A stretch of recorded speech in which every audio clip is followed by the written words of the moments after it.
couple of you have seen this presentation maybe elsewhere. I always make modifications every time I present this, but I'm Victoria Mechtly, and I'm the RS&H Business Development Lead for Aerospace and Defense. I am really passionate about personal branding, and it's really because I invested in my own brand a long time ago, about 7 years ago. And it was because I realized that the industry I'm in is highly technical, as you guys know, the AEC industry. And as a non-technical person, in order to gain that respect that I so craved to actually provide input and to contribute to the success of my team, that I really needed to know my stuff. I really needed to work on my presence. At the time, I didn't know that that was personal branding. So I really focused on that early on in my career. And I feel like I've been able to successfully position myself as a non-technical professional within this industry that has that respect. I will welcome all contradictions to my statement if anybody says, no, that's not what I heard about you, Victoria. So then I need to work on my brand a little bit harder if that's true. But that's basically where I started. And again, because this is a small group, I have an overview talking about the application, elements, assessment, and development of your brand and then implementing it. But I want to start off with 2 questions. What do you want to learn today? And what questions are you hoping to have answered? This kind of sets the expectation for me. So you can type it in if you want to, or you can turn on your camera, raise your hand, and let me know. I just really want to know what you guys have for expectations of this presentation today. Don't be shy. Hey, George, what's your question? Well, we have virtual JETC right around the corner. And the last couple of virtual national events, I was more acting my age and didn't think I got as much out of it as I could have. So I am eagerly awaiting tips to do better this time. So more engaged social virtual interaction, is that what you're looking like? How do you gain that virtual interaction? Yeah, I mean, part of it's just little technical things. It's probably not, you're probably more of a strategic, here's what you should do to, you know, build your brand. And that's also, that's probably more important. So don't take away from that. But I didn't really do much with the exhibit hall, and, you know, that's more of a, that's not really the scope of what you're probably talking about, although you probably know how to do that better than I do. I can definitely highlight some things that you can look into, and I actually have a couple of things that I'm going to talk about on that as well. So thank you for bringing that up. I'll definitely check with you at the end to make sure I got your question answered.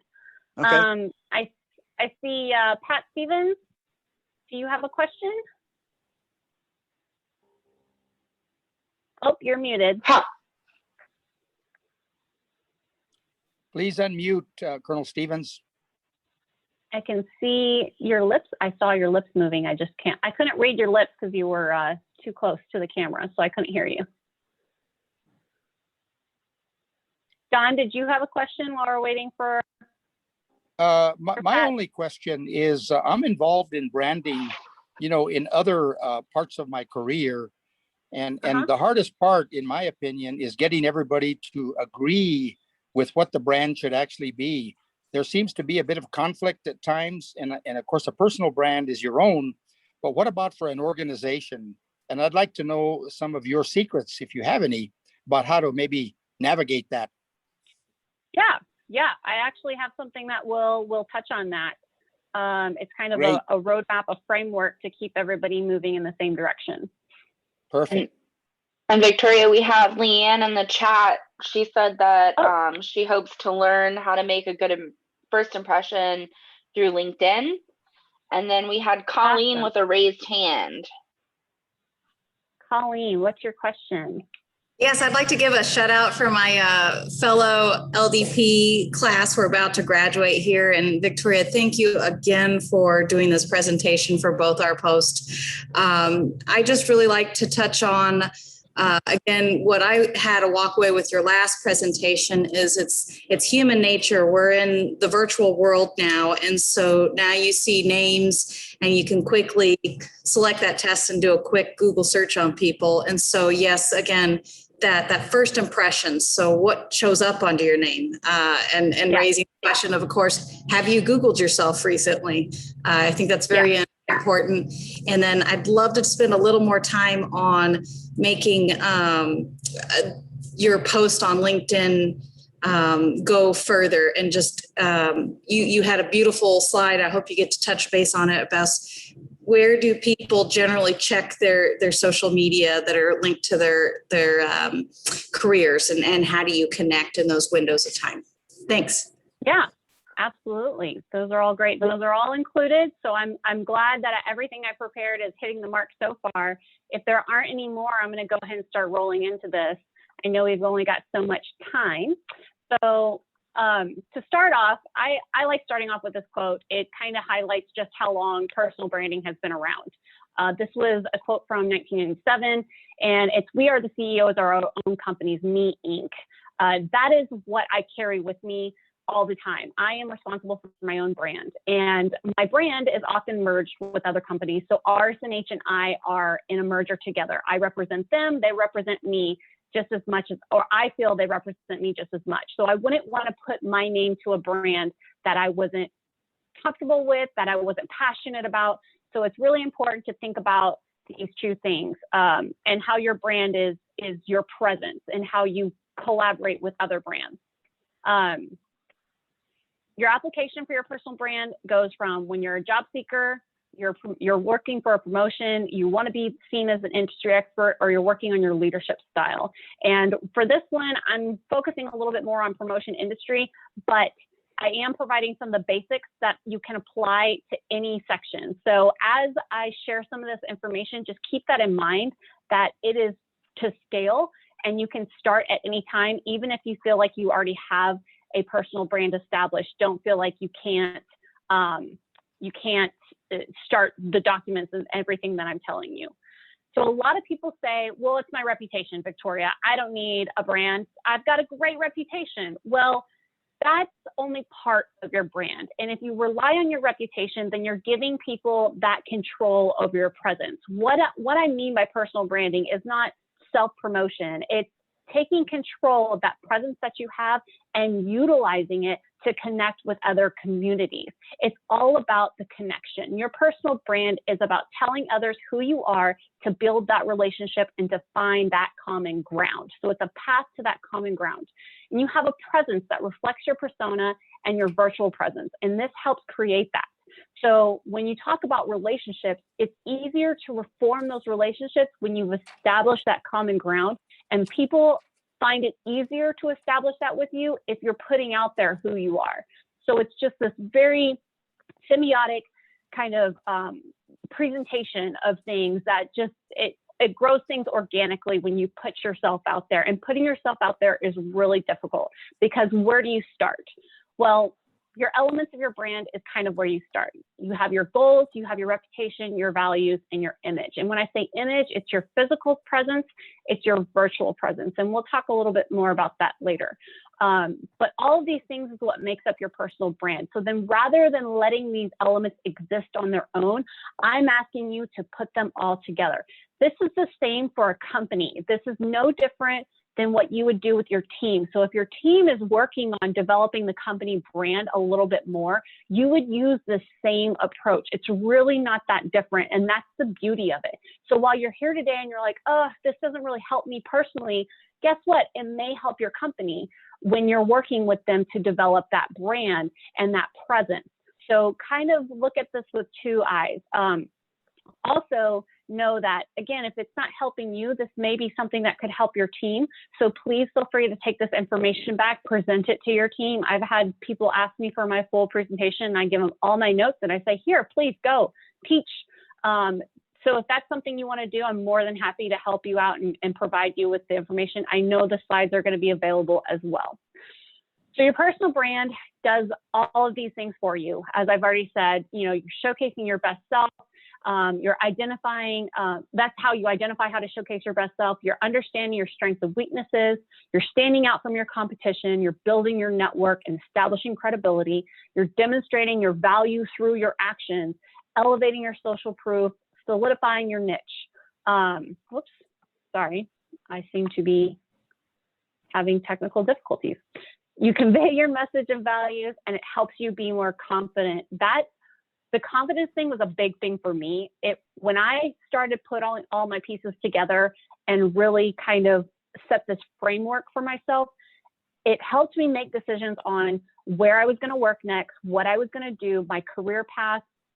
When I was doing performance evaluations, I knew what I wanted to do and how I wanted to move forward. So this is something that really helped me, and it helped me get that confidence as well. And it helped me kind of identify those things that give me confidence and how to seek those items out and to gain that, to keep that, because it's not easy. So that's just a couple of things that the brand does for you. So one of the things that Colleen hit on was you need to know your brand. You need to know it before you need to Google yourself. So I'm actually going to bring up. So what you're going to do is you're going to go into the upper right corner and you're going to open an incognito window. And the reason why you want to open an incognito window is because it will give you the best results that aren't influenced by your actual actions. So you want to type in your name. And you just want to see what comes up. Some people, a whole lot of stuff comes up. Some people, not a whole lot of stuff comes up. It just really depends on your virtual presence. This is what people who may be Googling you see. Right away, my LinkedIn comes up, and that's perfect. That took a lot of work. Building your virtual presence takes time. So you kind of need to really invest in this. So you can see my Facebook comes up, some speaking things come up, some work I did with Big Brothers and Big Sisters. I don't go past the first page, and especially if you have a really common name, if you have a common name, you want to go past 1 or 2 pages. When you go past the second page, there's not a whole lot. This is what people are seeing. I do a self-check to be like, okay, I want to make sure nothing weird comes up. This is all pretty normal. I have some Pinterest stuff saved on here, which is kind of, I mean, it may seem weird to some, but it's kind of normal because then like people could like look and see what I'm into and get to know me. But otherwise, when you get halfway down the page, things that you're connected to start showing up. Like, this is not me, but this is other people who are connected to me in some form or fashion. So you really want to focus on the top half. What kind of tags come up when your name is up? Those are all really helpful. And again, to get to this state, this took me a good 4 years to have this kind of virtual presence. It is a lot of work. And the more you do within your community, the more you do with like the society, so the more engaged you are, the better off you'll have having different things come up for your SEO, which is search engine optimization. If everything you have is private, like your LinkedIn, then a whole lot of stuff isn't going to come up. So this is what people see who aren't on LinkedIn. My photo comes up, everything comes up. So you want to make sure that this stuff is available for people to even see, because you're not going to make it easy for them to find anything about you.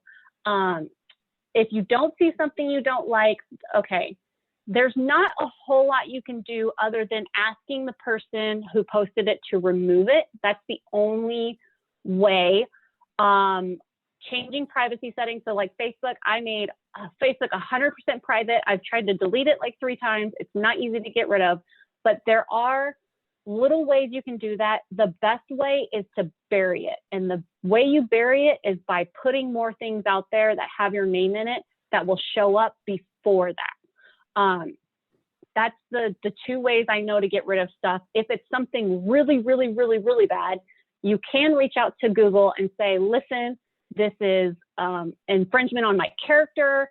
I'm requesting that this be removed. And you have to go through the process of dealing with Google, which sometimes they will, or the website that it was posted on. But more often than not, I can't imagine anybody in this community having something that terrible posted. But it is, the easiest way is to drown it. Just start getting involved in your community, start doing other things, doing anything you can to get your name posted, write articles, write blogs. That will help push that out. Until 4 years ago, a bunch of my old terrible tennis scores used to come up all the time, so from high school. So it is weird, kind of the stuff that will come up, but it's the best way is using LinkedIn to write an article, to make posts, to have other people post about you. A lot of the presentations I've done show up there, and again, that helps because that's all public domain. It's all on websites, and it's tied to my name. And George, if you want to ask me anything specific, I'm more than happy to go into more detail one-on-one. So don't hesitate to reach out. So again, building a virtual. Oh, go ahead, George. I have Google myself, and I haven't found anything bad, but I always wondered good. if it did, you know what there is to do. But you've answered that. Thanks. Awesome, no problem. So as I said, virtual presence takes time to build, but there are a lot of different ways to do it. So that's part of your assessment. The other part is asking people to use 3 words that they would to describe you. That kind of helps you get the ball rolling of like where you stand.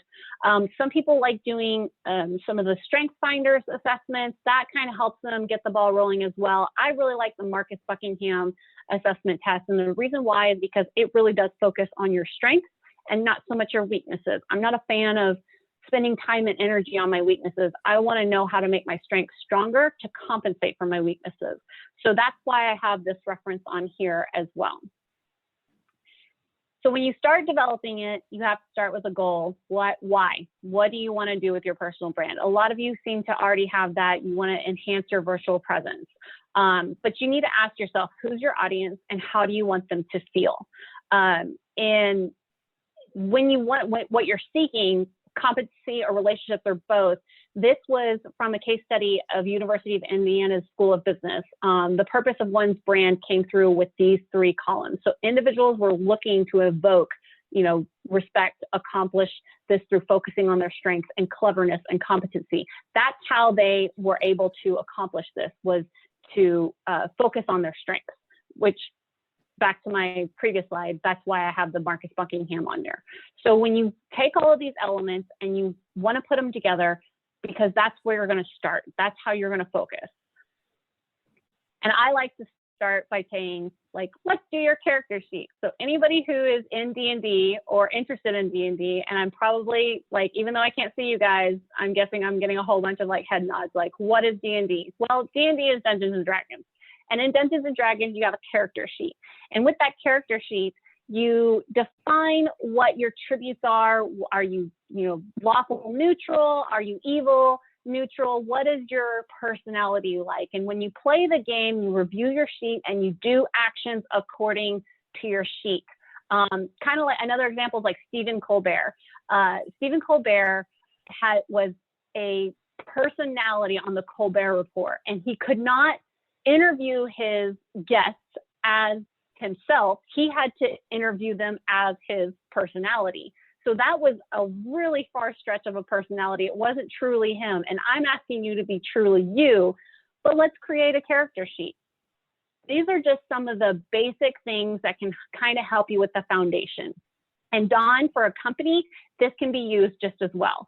It's a little bit different when we talk about the hard and soft skills. It might be a little bit different, the terminologies, but the basic framework is the same as what you would use for a company as you would use for yourself. So I like to use a sheet to kind of help guide me through. And it's not something that's just going to be, you're just going to write it in 30 minutes. It's going to take some time. And I really want you guys to put a lot of thought into it when you do it, if you haven't done it already. So I'm going to go through real quick on some of these items. And if you're seeking a new job, like I recently changed companies, I referred back to my brand sheet to make sure that where I was going aligned. Like this is my foundation. And no matter what wood I use to build my house, I want to stay true to my foundation.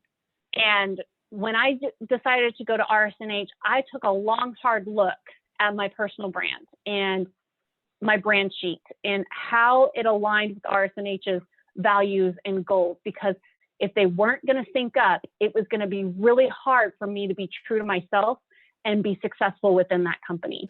So many different things you can apply this to. So keep your mind open when you start looking at this.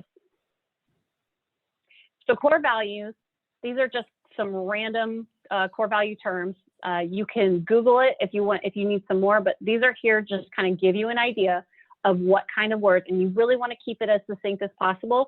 Some words may mean the same thing to you. That doesn't necessarily mean they mean the same thing to other people. Like, I consider myself very ambitious, and being ambitious is a little bit of a core value of mine because I never want to slow down. And some people think ambition is a really bad term.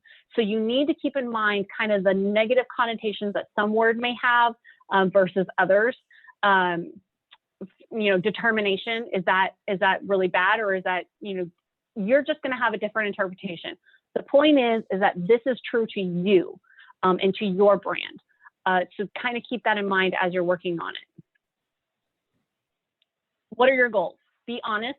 Is it to make a ton of money so that you can retire? Is it to run the world one personal branding presentation at a time? What is your goal? Like, just be honest with yourself when it really comes down to your goal, because it makes things a lot easier when you talk about what you do next.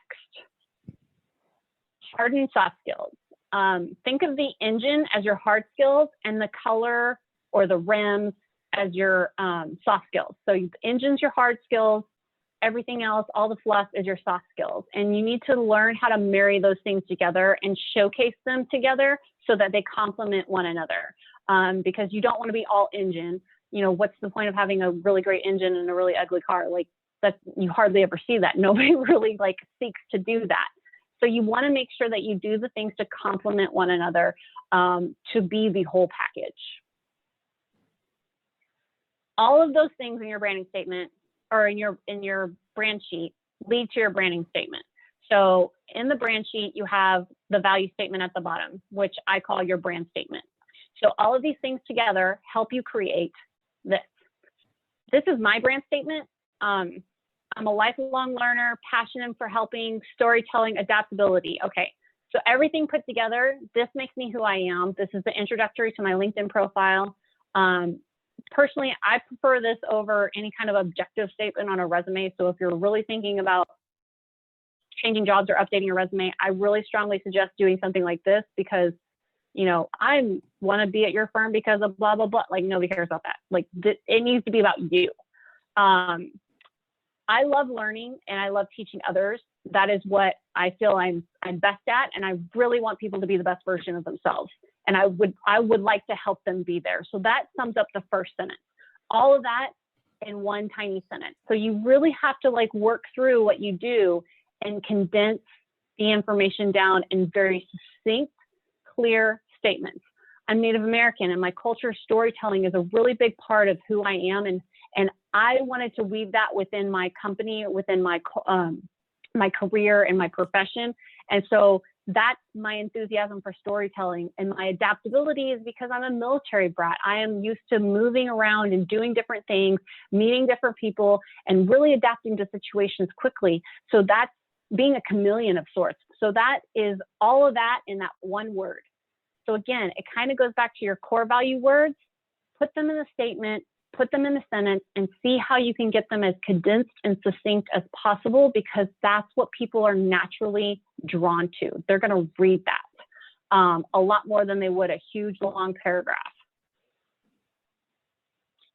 So finding your virtual community. I took a lesson from gaming culture, video game culture. And the online video gaming community, you can make friends with people you've never even seen. And these are really strong bonds. For anybody who is familiar with gaming, that when Halo came out, that was the first virtual gaming community. And the bonds that people had and made through just a video game were unmovable, unshakable. People going across the country to meet each other and be each other's best man at weddings. And they had never met in person, but that's the kind of bond that they had over this game, over this virtual community. So what I'm telling you is that you just need to find your virtual community. I set out to do this, and I did all this by focusing on LinkedIn. Now, there's a lot of different social media platforms out there. I chose LinkedIn, and that's where I put all of my focus in, because you don't need to be everywhere. You just need to be somewhere, and you need to put effort within it. My LinkedIn rule is I have a couple of topics that I focus on. It's federal engineering, commercial aerospace engineering, and professional development. My Instagram is a little bit more on the personal side. I follow cat and dog videos and Native American artists and activism. So two separate things, but they are very much who I am, and I keep them very much tailored to that platform. So the things I would post on LinkedIn, I wouldn't necessarily post on Instagram, and vice versa. As I already said, I'm off Facebook. I've just not seen the value of it like I used to, and the engagement just isn't there. I really crave more professional connection. And then all my friends are on Instagram. So it's like, I don't need Facebook anymore. So that's my personal preference. Everybody has a different preference, but by focusing on a platform, you can really find those meaningful, engaging connections and create meaningful content that people care about. So where do you start? You create a plan, like anything. I started documenting ideas for content. I still have what I call posting anxiety. I've not posted any of the 20 million articles that I've written in my head and on paper, but that is something that I always encourage people, like, write down your ideas, keep track of them, because it's going to help you when you start getting to that point where you do start posting. Clean up your connections and add new ones. And by cleaning up your connections, I mean, you don't need to have, oh, that's the wrong one. You don't have to have a ton of connections. A lot of people think that you have to have a lot of connections. You don't. What you need to have is meaningful connections. And why I say that is because everything that my connection likes, Elena likes something, I see it. And if it's not something that's valuable to me, then I need to clean up my feed, because everything that shows up on here, with the exception of promoted feeds, I'm going to see everything you guys like. If we're connected, I'm going to see everything I like, you're going to see. Now, you don't have to delete these connections. You can just unfollow them. So how do you do that? You go to the person, you click on more. I'm following, and I just need to unclick this, and I will unfollow Elena. And then I won't see anything else that she posts, but I'll still be connected with her. And they don't get informed. Nobody gets informed of this. And it's really not a big deal. The reason why I do it is because I genuinely want my news feed to be filled with information that's going to help me engage with the community that I want to engage with. I have a lot of friends and professionals that I've met over the years in various companies and entities. I used to be big in the retail side of the world before I came to the AEC industry. I'm still connected with a lot of my retail friends, but I don't care about retail stuff. Like, it's just not applicable to what I'm doing. So as much as LinkedIn is a Rolodex, it is a filtered Rolodex. So keep in mind that you can unfollow people. So that's what I mean by cleaning up your connections. And of course, adding new connections, adding new people that you want to meet or that do things that you like. So let's see here. Let me show you guys how to, all right, Dawn and I aren't connected. I don't know how that happened, Dawn. That's true. We should totally be connected. So we will connect after this. But how to connect with somebody that is not, because when you send a connection invite, don't send it without a message, and don't send it to anybody you don't know, because they're not likely to accept it. Here's how you get engaged with those people that you really want to talk to, but you can't seem to get your foot in the door. You want to follow them. So I can go to his, hit more, and follow him. So now every time he posts something, I will see it. And then I can comment on it to start an engaging conversation before I even connect with them. It is the virtual networking. So it's the same way as walking up to a group of people, joining in on the conversation, then introducing yourself and handing a business card. So follow them, see what they're posting, provide meaningful comments, not just like, you got to go beyond the like, provide meaningful comments, And when you get that exchange going, then you connect with them. And that way you have a warm lead, a warm connection. I hope I didn't go through that too quick. So update all your profiles as well. Make sure everything is updated on your LinkedIn. Whatever it is you have out there that you have people searching, make sure they're all updated. I use the same photo. I do that intentionally because I want to make sure there's no confusion about like, is that her? Is that not her? Have I met her before? Do I know her? Like, I'm trying to make sure to use the same photo through everything. Even my Zoom has the same photo. And like I said, go beyond the like. Make sure that you're providing comments, you're providing meaningful connection and communication on these platforms. So how can you create content? What do you create? You can do insights, education, personal stories.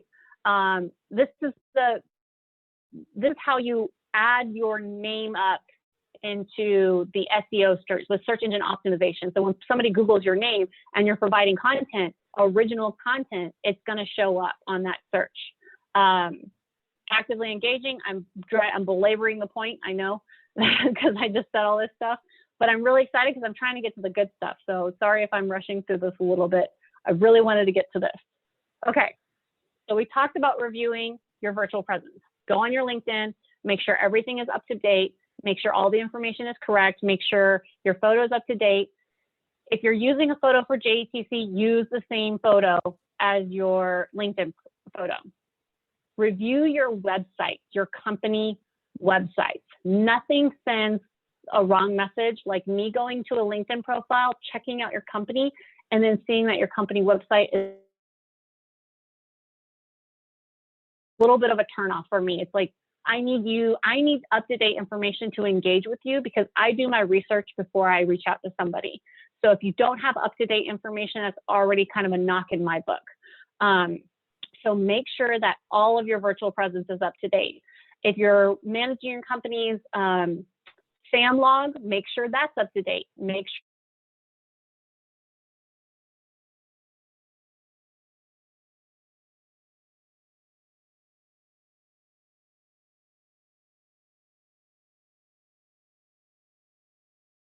video that shows you how to use the platform. Now, this is really important because if you're getting on there and you're trying to having conversations and you're having technical difficulties, what kind of message does that send? If you need to practice, ask a friend, ask a coworker, whatever it is, go on there and practice as much as possible, as soon as possible.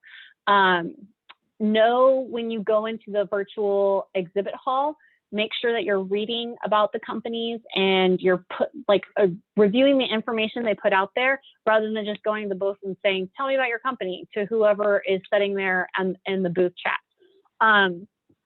I've had less success engaging in people on the virtual JETC that way than I did following up with them later. So that's the bullet point, a couple down. So I'll talk about that in just a second. 3, pay attention. When you go to the sessions, you would be paying attention. So I really encourage everybody to turn off their email. It's hard because you're working from home, but really pay attention and ask those thoughtful questions, because when you ask a thoughtful question and it gets read out to the group, other people may reach out to you. You just never know. So when you're paying attention, you're asking those thoughtful questions, you're engaging with everybody right then. But here's what you want to do. You actually want to make notes about things you learned, and then you want to do a LinkedIn post about the session showcasing what you learned.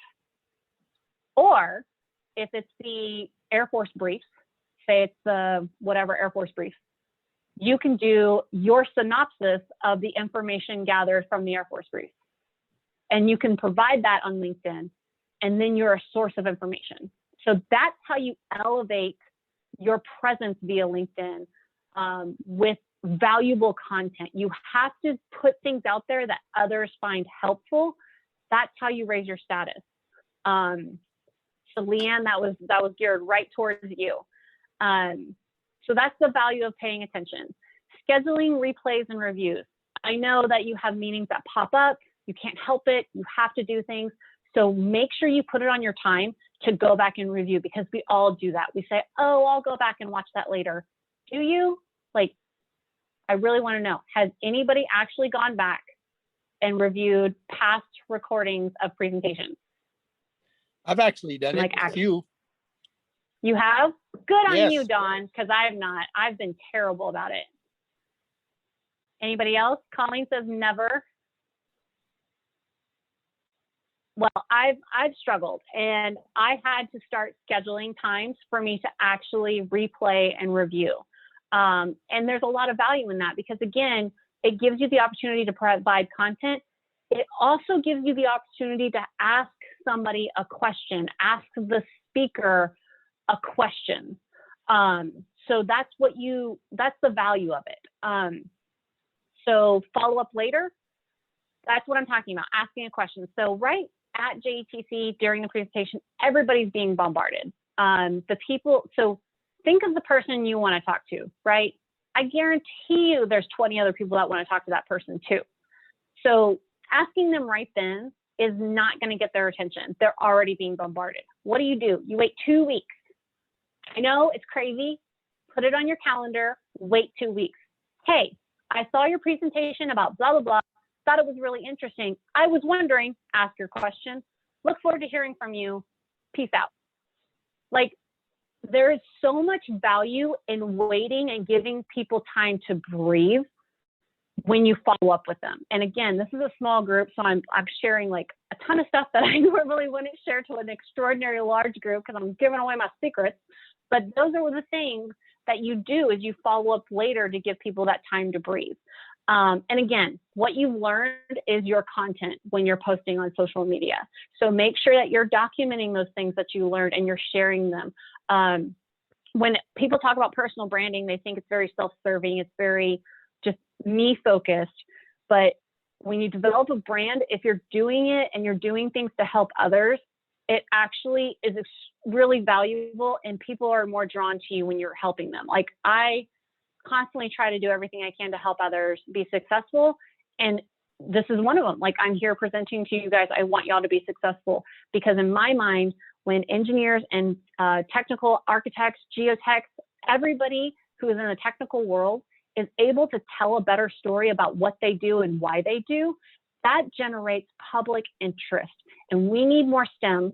We need more kids going to school for these kind of topics. We need more public interest. We need more funds to do these things that are really important for American infrastructure. So I'm trying to help you guys tell a better story so that that is accomplished, because I'm not an engineer. I'm never going to be an engineer. I can't do math. I can't even do basic math in my head. But what I can do is I can help you tell better stories and be successful. And so that's my platform. That's my brand, is helping others. So kind of keep that in mind when you're doing this stuff. That's a great post too, is taking highly technical stuff and breaking it down, because your network is likely filled with people of all different backgrounds. If it's not, make it, increase that. I know I said focus your community, but you also need to broaden your community. So I have a lot of people from Big Brothers Big Sisters Kansas City that are in all different backgrounds, but it helps because when they need somebody that's going to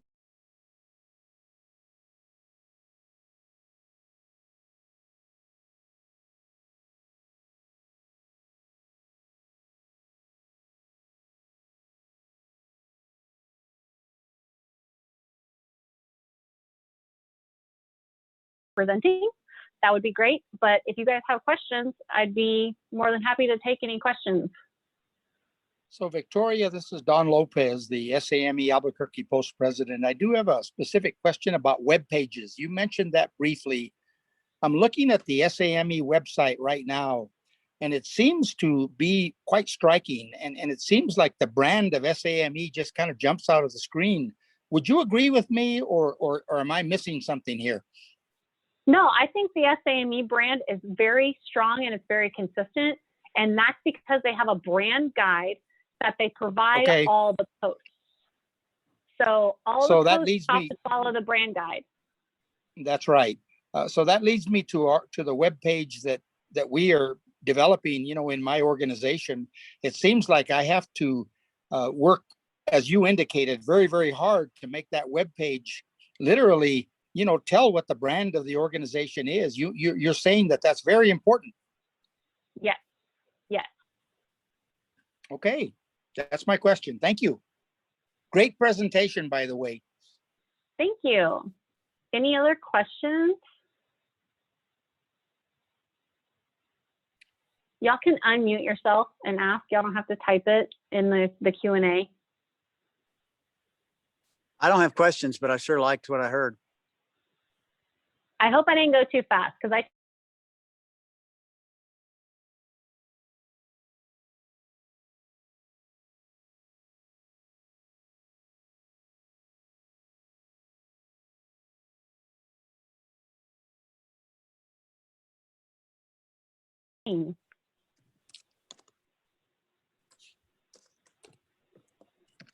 Yeah, so feel free to connect with me on LinkedIn.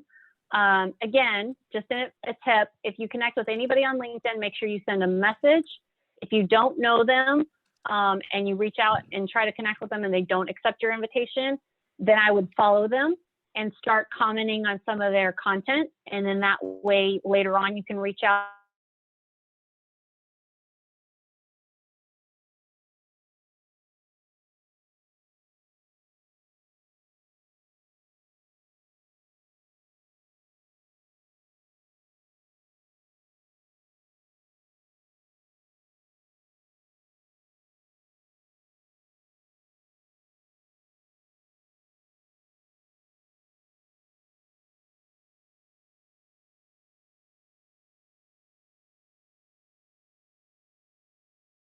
I was on another simultaneous appointment and I didn't get a chance to ask the question earlier, but are there any hashtags that you would recommend that we use that, that wouldn't make us look too corny? So it's funny that you mentioned hashtags because I recently noticed that people have stopped using hashtags on LinkedIn very much. Here's what I would do. And here is what I do. I go to the top companies, clients that I'm following and interested in, and I go through their posts and I see what kind of hashtags they use. For the aerospace, surprisingly enough, they're all big tech companies. They don't use hashtags. The only hashtag they used recently was Earth Day, hashtag Earth Day. So I found that really interesting because it came out of nowhere. I was looking and I was like, wait a minute, I've not seen a hashtag in a really long time. So I'm not sure what the trend is on that. I actually have a note that I want to really research that. But for hashtags, I would keep it very general. I would keep it at the end of your text. I wouldn't incorporate it within your text. The only time I do is when it's for an event like virtual JETC, which is the hashtag VJETC 2021. That's the only time I will use a virtual hashtag. What I do though, is I make sure that I tag companies to broaden the exposure that my post is going to get. So if it is, for example, I recently did a post about Space Florida. They're entering an agreement with Sierra Nevada Corporation, which is actually Sierra Nevada Space. And our team was part of the FAA licensing and the environmental assessment that happened. And we teamed with Kimley Horn. So I tagged RS&H and Kimley Horn. Both companies liked my post, and that set my presence and the exposure exponentially. Like anybody that followed Kimley Horn and RS&H, and because they liked it, saw my post. So you have to be real strategic about who you include. Not every company is going to like your post, but it's one of those things that when you're giving those shout outs, people are more often likely going to see it because that company is going to like it. And so you don't need everybody to reshare. You just need them to like it or comment on it for it to show up on their news feed and your second connection news feed. That was Thank a very you, long answer. Victoria. I apologize. No problem. Are there any other questions for Victoria? This is a great time to do it. Great time to ask. Well, that was a great answer. I really appreciated you, sharing that information because that's incredibly helpful. Just the idea, I didn't even think, like, we have a golf tournament coming up May 27th. And I had just shared a post about the golf tournament, and I had used some hashtags, not realizing, oh, I should tag all our sponsor companies. So I'm gonna another post tomorrow, and when I post that, I will tag all of the sponsor companies, because that's just a great piece of advice about reaching more people. Yeah, and everybody loves a shout out. Like, everybody loves a good shout out. I mean, as much as everybody, a lot of people are humble and they're shy, but that doesn't mean they don't appreciate the acknowledgement. So just keep that in mind when you're developing your post, that people appreciate shout outs. Yes. Thank you, Victoria. Thank you very much. Summer, let's move to the next slide, please, so we can continue the meeting. At this time, I would like to acknowledge the SAME Albuquerque Post Annual Sustaining Members, Banda Group International, The Guardian, and Perican. Next slide, please. George, do you want to talk about your sponsors? I'd like to thank our sponsors, Cabrera Services, LeadCore Services, our title sponsors, and silver sponsors, Niefler Associates and Cardno. Thank you, George. Next slide, Summer. These are upcoming events for the SAME Albuquerque Post. We have a presentation on the 9th of June. Mr. Brad Rhodes is going to talk about why cybersecurity. That's going to be a great topic. On the 14th of July, we have a joint Tularosa Basin and Albuquerque Post event. Our golf tournament is the 13th of August at the Sandia Golf Club. On 8th September, we have Lieutenant Colonel Stevens, District Commander of the Army Corps, to look ahead for 2021 projects. On 13 October, we've got Sundance Consulting with a presentation. On 10 November, the Banda Group is going to make one. Next slide, Summer. At this time, I would like to just show this slide of the 2021 August 2021 golf tournament that we're going to have at Sandia. We do have some sponsors I would like to acknowledge. The Wood Ball sponsor, Banda Group, Sundance, Wilson, and ARA. And of course, we'll be getting more sponsors as time gets closer to the event. This has always been one of our most fantastic events for the Albuquerque Post. Next slide, please. George? And now for our golf tournament coming up very soon, May 27. We've been waiting for this for a long time. And looking forward to it. Thank you very much, George. I want to thank everybody for attending. This has been a really nice presentation today. We had our election. We now have a new Post Board of Directors that'll be coming in June. And so I want everybody to have a wonderful day. And Victoria, I'll be in touch with you on LinkedIn, okay? The meeting is adjourned. I look forward to it. Great. Yeah, I hope everybody will, I'm connected to most of you already, but I would love to connect with those of you who I am not connected to. Well, I will definitely connect with you as well. I'm pretty easy to find. So I'm one of those special people like Victoria, probably, whose name, if you type in my name, you pretty much only get me. Well, let's make sure we know your name. Tell me what it is. It's Leanne Zalesnikar. So thank you. Yes, I saw your name. I saw it. Thank you, Leanne. And this is George. I'd just like to make one quick comment. Sure. How much I'm enjoying that we can partner with a post that's far away. This has really been fun. Oh, I completely agree, George. Obviously, Colleen Rust knew Victoria from the young members group. And, I'm the president, you're the president. We both have military backgrounds. We share a lot of the same ideas and a lot of the same objectives and goals. So thinking outside the box and working together like this is certainly a big plus. Thank you. Yeah. And while we're not going to be virtual every month after things turn back to normal, I'm looking forward to having the occasional virtual get together like this, just so we can, do something with the post far away and not have to travel. And, I think we'll probably want to keep this connection going. I do agree with that. And I'm sure Colleen feels the same way.